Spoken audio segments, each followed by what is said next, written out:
A very good morning to all of you. Welcome in Parijat study. Today I want to share with you some basic knowledge about infinite verb.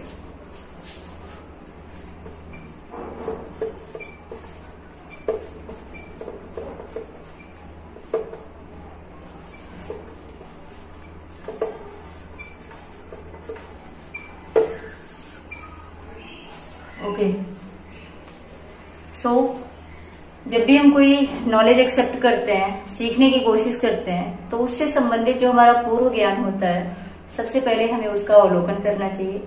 तो पहली video में हमने verb के बारे में जो पढ़ा, थोड़ा सा कुछ मिनट्स के लिए हम उसको रिवाइज करते हैं कि हमने क्या क्या पढ़ा था।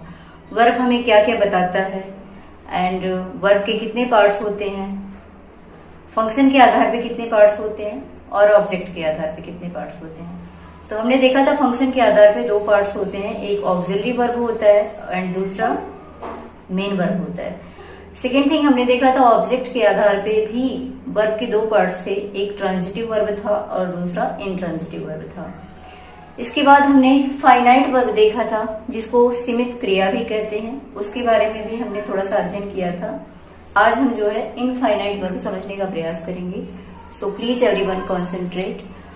इनफाइनाइट वर्ब होता क्या है, इसको कहते क्या है, सबसे पहले हम यहां से शुरू करेंगे। इनफाइनाइट वर्ब को नॉन फाइनाइट वर्ब भी कहा जाता है।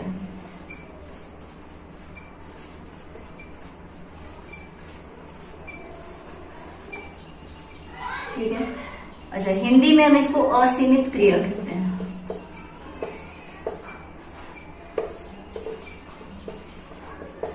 क्यों कहते हैं असीमित क्रिया? क्योंकि जो हमारा टेंस होता है, जो नंबर होता है और जो हमारा सब्जेक्ट होता है, इन तीनों चीजों का कोई भी इफेक्ट नहीं पड़ता है। किसके ऊपर? इनफाइनाइट वर्ब के ऊपर टेंस का, नंबर का, सब्जेक्ट का कोई भी इफेक्ट नहीं पड़ता है। अच्छा, ये चीजें तो हो गई समझ में। अब हम देखेंगे कि इनफाइनाइट वर्ब हमें बताता क्या क्या, क्या क्या जानकारी देता है, कौन कौन सी मेन चीजें हैं जो ग्रामेटिकल तौर पे हमें सीखनी चाहिए यहां से। तो फर्स्ट आप देखेंगे जिरंड, सेकेंड इंफिनिटिव,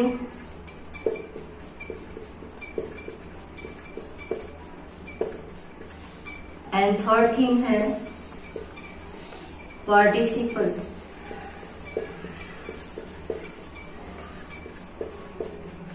ये तीन चीजें हमें बताता है, और ये तीनों चीजें सुनने के बाद ना ऐसे लगता है कि नहीं, इसको पढ़ने से क्या फायदा, कोई बात नहीं, बाद में पढ़ लेंगे, और ऐसे करते करते ये माइंड से निकल जाते हैं। तो एक बार इसको हम देखेंगे। सबसे पहले देखिए जिरंड की हिंदी क्या होती है, इन्फिनिटिव की हिंदी क्या होती है, पार्टिसिपल की हिंदी क्या होती है। जिरंड जो है,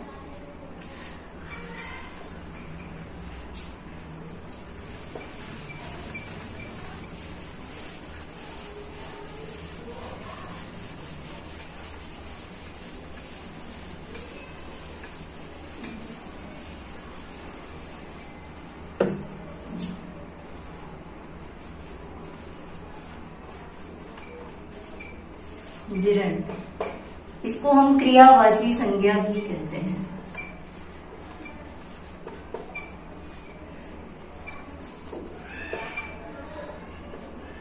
ठीक है, दूसरा हमारा था इन्फिनिटिव।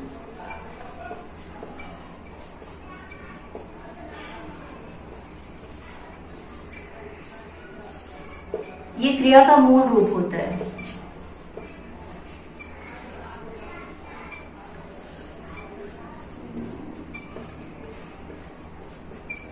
एंड थर्ड थिंग देखिए, ये हमें क्या क्या बताता है, पार्टिसिपल बताता है।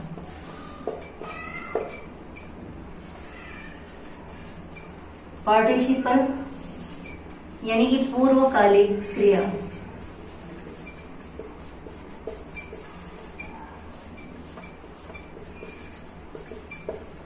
पूर्वकालिक क्रिया। अब देखिए मेन चीज, पहले हम जिरंड को उठाएंगे, क्रियावाची संज्ञा क्यों कहते हैं। ठीक है, अब यहीं से ले लीजिए, वर्ब है आपका, आईएनजी जोड़िए, ये एज ए नाउन काम करेगा। ये वर्ब में आईएनजी जब आपने जोड़ा तो ये एज ए नाउन काम करेगा और फिर ये हमें जिरंड बताता है। ठीक है, इन्फिनिटिव जो होता है टू पहले लगाते हैं और वर्ब जो है वर्ब की फर्स्ट फॉर्म लगाते हैं। ठीक है, पूर्वकालिक क्रिया में आईएनजी जुड़ता है वर्ब की फर्स्ट फॉर्म में। यहाँ थोड़ा सा कंफ्यूजन है, इसको मैं अभी बताऊंगी। ठीक है, अच्छा, इसको बताने से पहले एक चीज मैं आपको बता दूं जो कि अपने आप में बहुत बड़ी चीज है। ठीक है,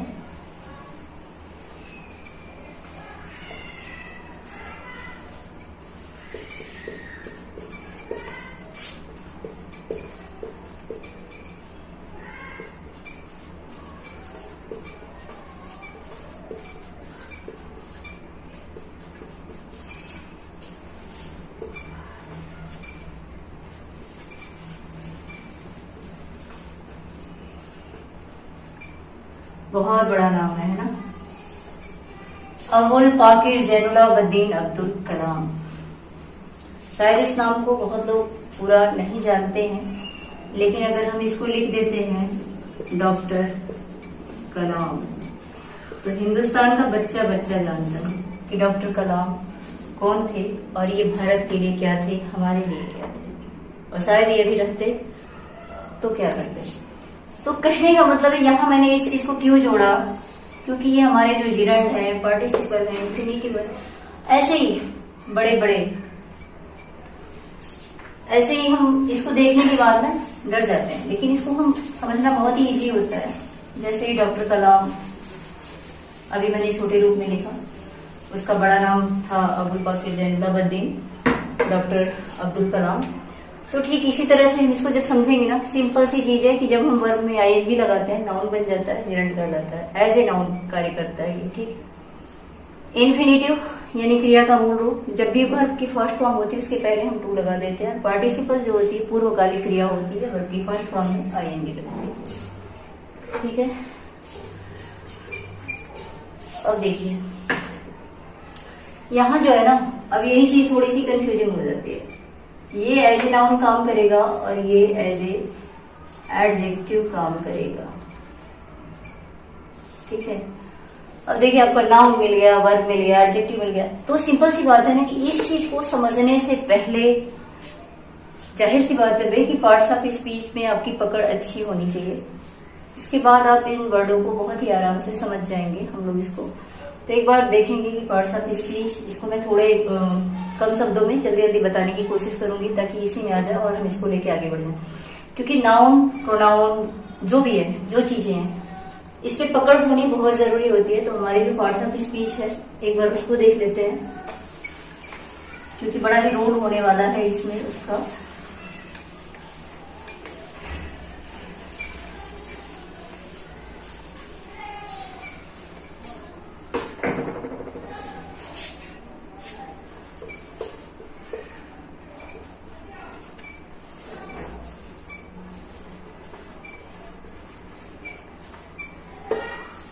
यानी कि शब्दों के भाग, पार्ट्स हम कैसे करते हैं। पहले देखिए नाउन, दूसरा आता है आपका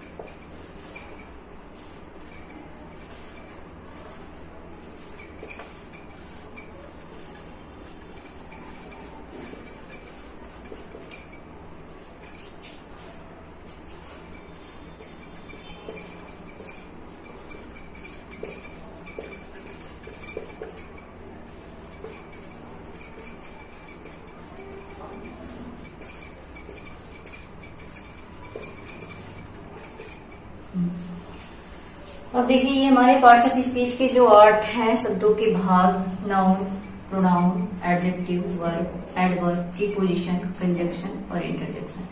बहुत बड़ी भूमिका होती है इनकी, और अगर इनके ऊपर पकड़ है ना तो इंग्लिश ग्रामर समझने में कोई बहुत बड़ी प्रॉब्लम नहीं है, हमें रटना नहीं पड़ता है, चीजें समझ में आ जाती हैं। तो देखिए जो नाउन है और जो प्रोनाउन है ये हमेशा सब्जेक्ट और ऑब्जेक्ट के रूप में कार्य करता है, ठीक है। एडजेक्टिव इन दोनों को क्वालिफाई करता है। फटाफट समझेंगे, थोड़ा आसान तरीके से चीजें समझ में आ जाए, यानी कि नाउन और प्रोनाउन की विशेषता बताता है। अब हमारा वर्ब जो है इसको मैंने उसमें भी बताया था कि ये आपका एक्शन बताता है, स्टेट बताता है,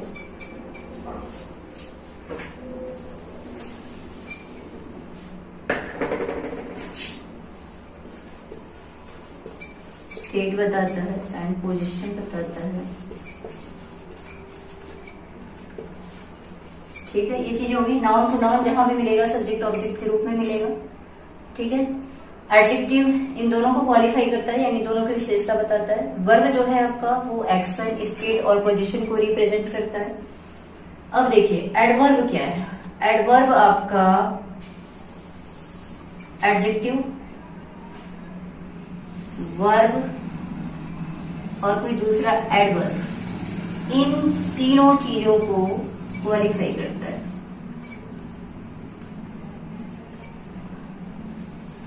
इन तीनों चीजों को क्वालिफाई करता है, ओके। अब देखिए प्री पोजिशन, नाम से ही पता चल रहा है, प्री पोजिशन यानी कि नाउन के पहले कुछ भी ऐसा लगा हो, ठीक है, कुछ भी ऐसा लगा हो, जैसे ऑन हो गया आपका, तो ये क्या करता है, नाउन को सेंटेंस के अन्य वर्डों के साथ जो भी है रिलेट करता है इसको, ठीक है।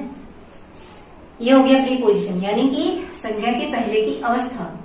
कंजक्शन जो है हमेशा ऐड करता है किसको, दो वर्डों को, टू वर्ड्स को या टू क्लॉजेस को, कंजक्शन जो है वो ऐड करता है। इंटरजेक्शन आप देखेंगे, इंटरजेक्शन जो है हमेशा सौरव प्रकट करता है, एलास प्रकट करता है, जॉय प्रकट करता है, यानी कि जैसे आप कहते हो ओ, है ना, हुर्रा, ये क्या है, ये आपका इंटरजेक्शन है। ये चीजें होगी। तो parts of speech I hope की समझ में आ गई होगी। अब इसको हम इसलिए हमने इसको लिया क्योंकि इसकी बहुत जरूरत होती है। जब भी आप जेरंड पार्टिसिपल या इन्फिनेटिव पढ़ते हैं ना, तो पार्ट्स ऑफ स्पीच की बहुत ज्यादा जरूरत होती है, ठीक है।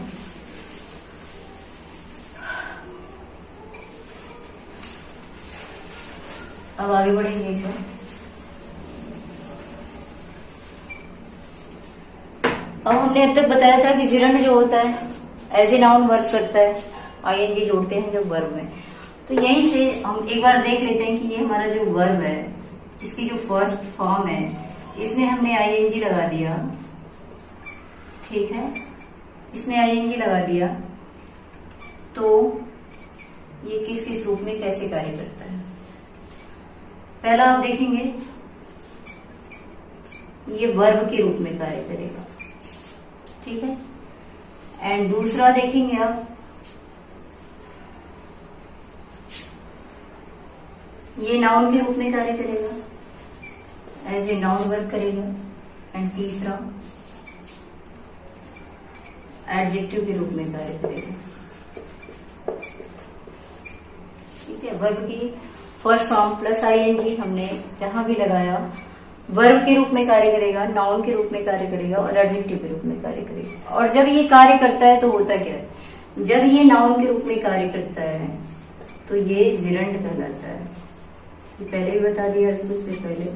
और एडजेक्टिव के रूप में कार्य करता है तो प्रेजेंट पार्टिसिपल कहलाता है।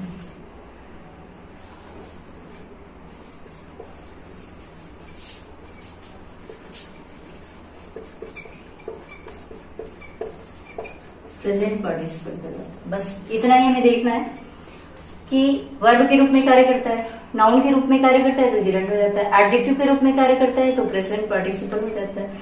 अब हम उसको पहचानेंगे कैसे कि नाउन के रूप में कार्य कर रहा है, एडजेक्टिव, तो सीधे सीधे भी पार्ट्स ऑफ स्पीच में बताया गया कि अगर सब्जेक्ट ऑब्जेक्ट के रूप में वर्ब कार्य कर रहा है दैट मीन्स नाउन के रूप में कार्य कर रहा है, दैट मीन्स वो जिरंड है। और अगर उसको क्वालिफाई कर रहा है दैट मीन्स एडजेक्टिव के रूप में कार्य कर रहा है, दैट मीन्स ये प्रेजेंट पार्टिसिपल है। ठीक है, तो ये चीजें हमारी क्लियर हुई। अब एक चीज और आती है कि वर्ब को हम कैसे पहचानेंगे कि वर्ब बहुत ही सिंपल है, इसमें 7 वर्ड ऐसे आते हैं। ठीक है, अगर कुछ भी नहीं समझ में आता माइंड में तो ये 7 वर्ड ऐसे आते हैं जो हमेशा वर्ब के पहले इस्तेमाल होते हैं। कैसे, मैं आपको बता रही हूँ। जैसे मान लो एज हो गया आपका, आर हो गया, एम हो गया, वाज हो गया, वर हो गया, इसके बाद आपका डी हो गया और बी हो गया। ठीक है, ये चीजें जब भी वर्ब के पहले आती हैं तो वो वर्ब के रूप में ही कार्य करता है।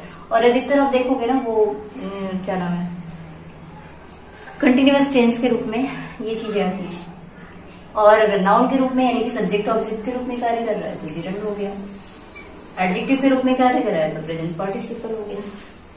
तो बहुत ही सिंपल है इसको समझना, बस अगर समझने की कोशिश करें तो ये बहुत ही सिंपल है। इसके बाद हम देखेंगे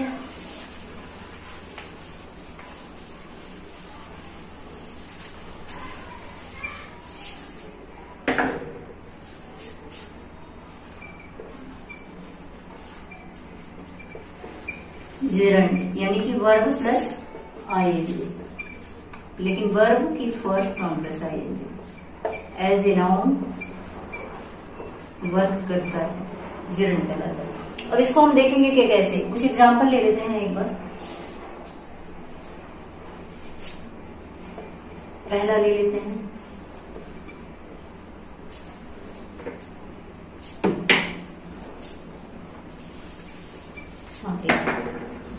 अब देखिए, मोहन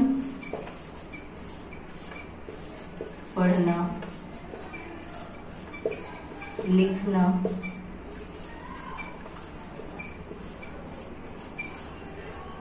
और खेलना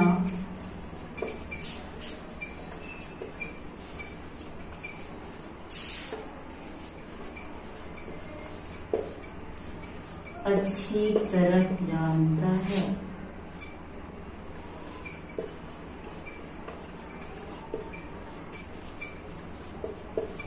अब देखिए कैसे बनाएंगे इसको, अगर जिरंड बनाना है तो सबसे पहले इसको हम काउंट करेंगे 1 2 3 4, कुल मिला के इसमें 4 वर्ब है, 4 वर्ब मिल गई हमको। अब देखिए ये वर्ब जो हमारी होती है ना, ये हमेशा टेंस के अकॉर्डिंग चेंज होती है। तो हम यहां से इसको लेते हैं, Mohan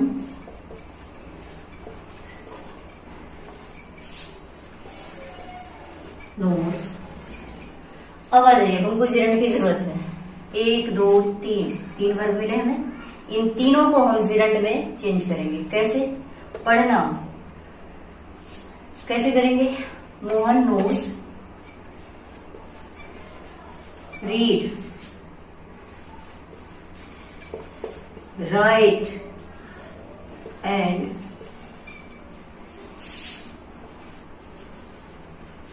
play very well. Okay, अब जिरंड में अगर चेंज करना है तो आईएनजी लगाना है हमें। रीडिंग, इसको हटाइए, writing, playing very well. Okay, Mohan knows reading, writing and playing very well. तो एक बार देख लेते हैं, मोहन क्या है हमारा सब्जेक्ट। भाई ये रीडिंग राइटिंग प्लेइंग कौन जानता है, मोहन जानता है अच्छी तरीके से, तो हमारा सब्जेक्ट हो गया।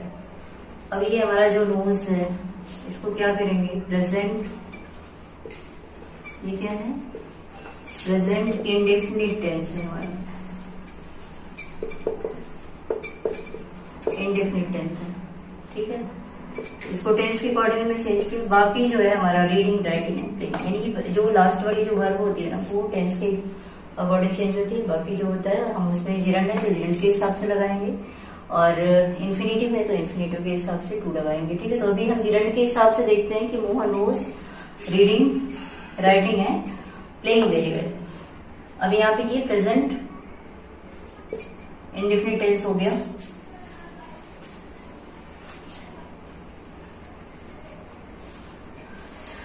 अब 1, 2 और ये प्लेइंग 3, ये तीनों हमें जिरंड मिल गए।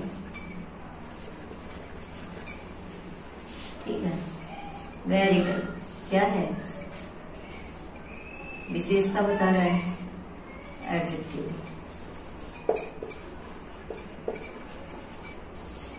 ठीक, दूसरा एग्जांपल ये समझ में आ गया होगा कि मोहन पढ़ना लिखना और खेलना, यहाँ से उठाइए Mohan knows reading, writing and playing very well.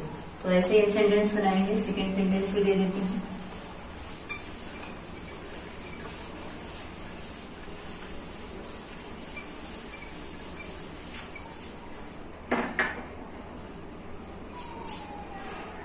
दूसरा हम ले लेते हैं मोहन, मोहन को ही ले लेते हैं बार बार। मोहन गिटार बजाना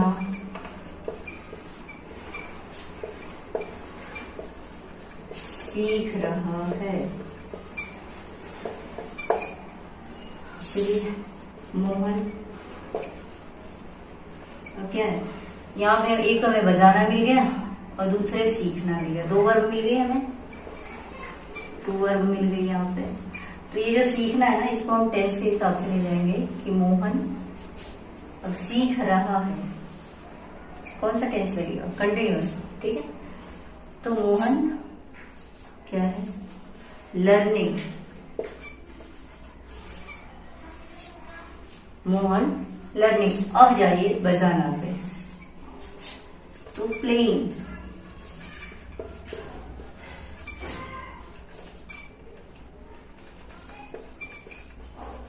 गिटार। ठीक है, अब ये आपका मोहन जो हो गया क्या है, सब्जेक्ट हो गया। लर्निंग, यहाँ पे आपका लर्निंग जिरंड नहीं है, ये क्या है, प्रेजेंट कंटिन्यूअस टेंस है।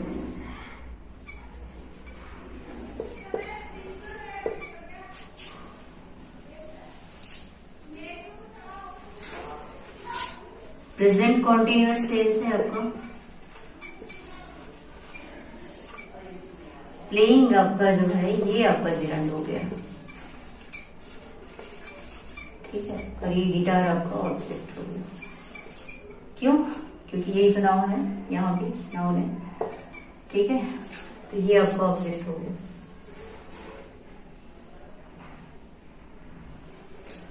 हो गया। थर्ड एग्जाम्पल ले लेते हैं, ये समझ में आ गया होगा। मोहन गिटार बजाना सीख रहा है, मोहन लर्निंग प्लेइंग गिटार। ये एक बार जो हमने लर्निंग लिया है ना, आईएनजी, ये आईएनजी जो है हमारा ये प्रेजेंट कंटिन्यूअस टेंस को रिप्रेजेंट करता है, और यहाँ का आईएनजी हमें जिरंड को रिप्रेजेंट करता है। ठीक है, थर्ड एग्जाम्पल ले लेते हैं।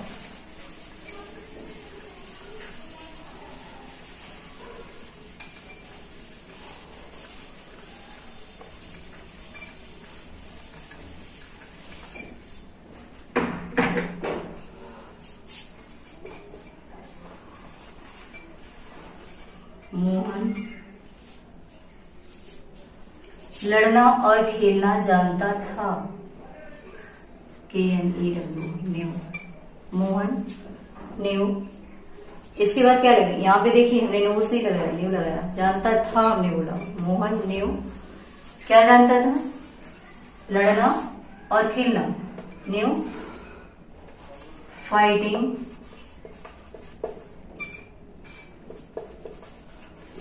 And playing. Fighting and playing, ये आपका क्या है, मोहन आपका हो गया सब्जेक्ट, ये हो गया जानता था न्यू, तो क्या हो गया पास्ट इंडेफिनिट टेंस।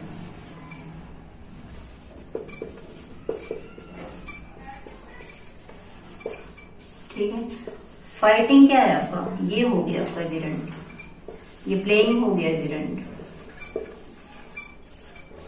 ठीक है, आई होप कि ये जिरंड आपको समझ में आ गया होगा कैसे बनाते हैं।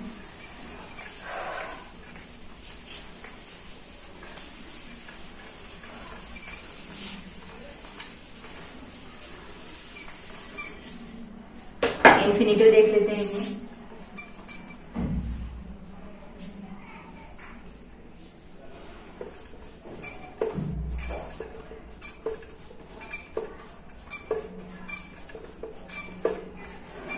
यानी कि क्रिया का मूल रूप, जहां टू और प्लस वर्ब की फर्स्ट फॉर्म। अब हमने कहा था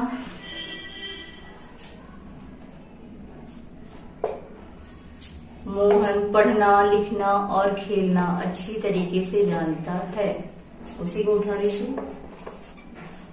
मोहन knows पढ़ना, लिखना और खेलना अच्छी तरीके से जानता है।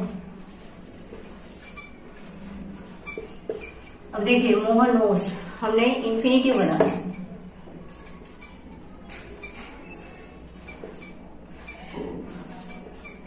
To read, to write and to play. Very good, ठीक है। अब ये हमारा हो गया सब्जेक्ट, नोज हो गया present, indefinite tense, to read, to write and to play, ये तीनों चीज आ गई इंफिनिटिव में। ठीक है,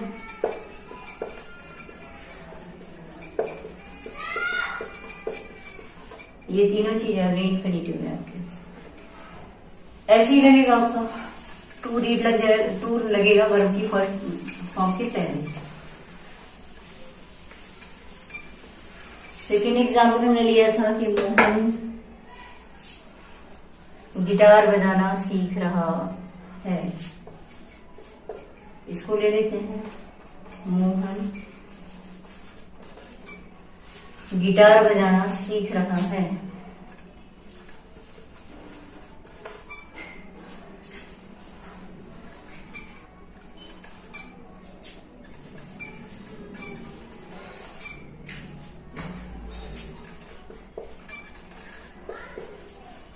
अब कैसे बनाएंगे, मोहन गिटार बजाना सीख रहा है, ये तो आपका लर्निंग रहेगा ही रहेगा। अब ये हो जाएगा टू प्ले गिटार। ठीक है, यहाँ हम ले जाएंगे मोहन, आपका सब्जेक्ट हो गया सेम वैसे ही, ये हो गया प्रेजेंट कंटिन्यूअस। ठीक है, ये टू हो गया, टू प्ले आपका हो गया जिरंड, ये गिटार हो गया आपका ऑब्जेक्ट। ये चीजें क्लियर हो गई।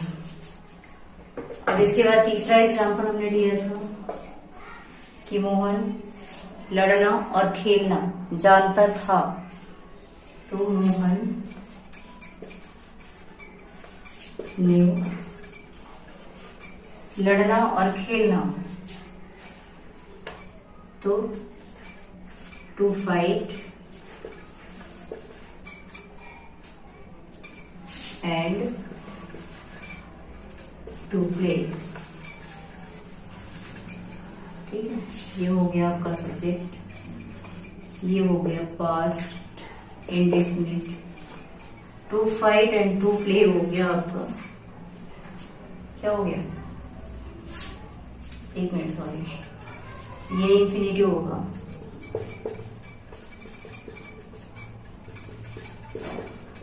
एक तो गर्मी बहुत ज्यादा हो रही है, यहाँ पे इंफिनिटिव होगा।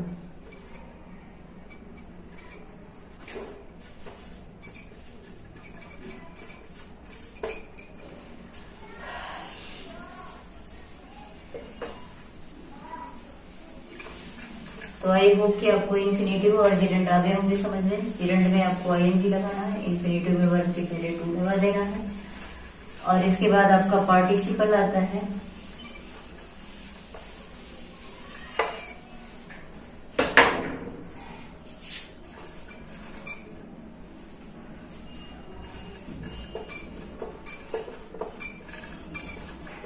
जो कि पूर्वकालिक क्रिया होती है। मैं इसको समझा देती हूँ, फटाफट देखिए। पार्टिसिपल यानी कि इसमें प्रेजेंट पास्ट जो पार्टिसिपल होता है, प्रेजेंट पार्टिसिपल मैंने समझा दिया था। पास्ट पार्टिसिपल में वही सेम लग जाएगा, वर्ब की थर्ड फॉर्म लगेगी, बाकी सेम वही रहेगा। तो प्रेजेंट पार्टिसिपल में आईएनजी क्यों लगता है और जिरंड में भी आईएनजी क्यों लगता है, ये हमें क्या बताता है? ये एज ए एडजेक्टिव काम करता है। ठीक है, एक एग्जाम्पल के माध्यम से इसको शो कर रही हूँ। और इसके बाद वीडियो मैं यहीं पे फिनिश करूंगी क्योंकि गर्मी भी बहुत ज्यादा है और वीडियो भी लेंथी हो जाएगी। तो पार्टिसिपल जो है एडजेक्टिव के रूप में कैसे काम करता है उसको देखिए। जैसे मैंने कहा कि पहला एग्जाम्पल हमने लिया, this topic is very interesting.